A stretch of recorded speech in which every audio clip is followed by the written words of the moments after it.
Mr. President, why don't many people talk to me anymore? They always have some sort of brick thing in their hand. It's very rude not talking to someone when they are talking to you. I mean, where has the good old traditional talking, face-to-face gone to? Isaac, in today's age, everyone uses their mobile phone or the internet to talk. People usually use social networking sites to talk to people these days. And you're right, we should have more face-to-face talking. But with having people using the internet to talk more, businesses can get an input, and it's all because they can have video conference meetings. They talk to someone over the internet through a webcam who is over the other side of the world. Here is a video to show how people use 21st century communication.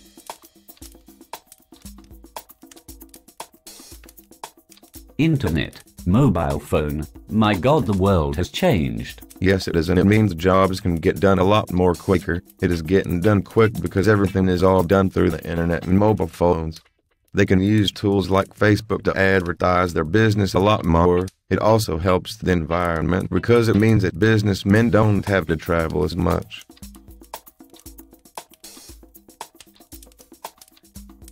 Mr. President, I know this may sound a bit dumb, but I've heard a lot about these bit of software they put onto this electronic box thing.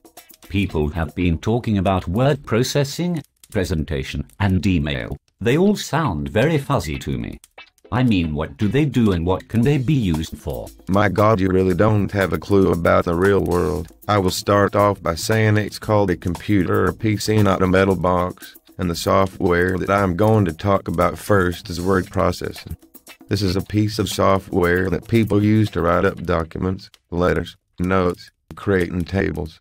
An example of this piece of software would be something like Microsoft Office Word Processing. This software comes with your metal box, as you would put it. I've recently found a new type of program that is the same thing but online and can save up on memory on your computer. Oh, I see. Sorry, I didn't know. I would call it a computer now. Here is a video to see how the Google Docs work and how to use it. Yes, you should anyway. The next one. Presentation. This is a very handy piece of software. It allows you to create slides and put text and titles on them. You can also animate each one to make it look better. This is really good for business meetings because you can stand up and give presentations in front of your team.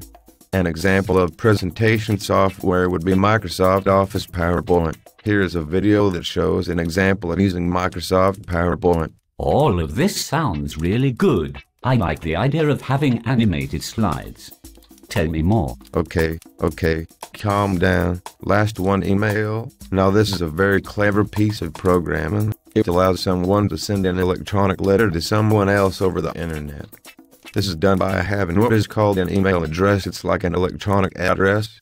An example of an email address would be like this: www.james.smith@hotmail.co.uk. Might have to try this sometime. Here is a quick video to show how it works and looks.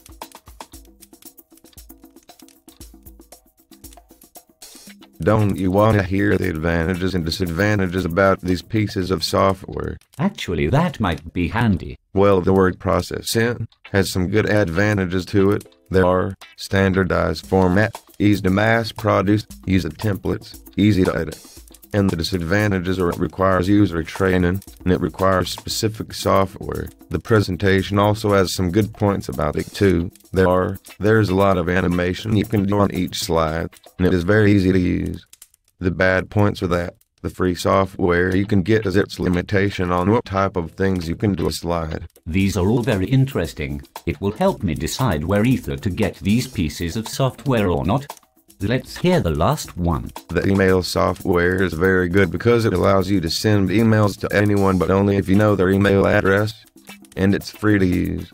The bad points are that sometimes you can get harmful emails that can affect and damage your computer.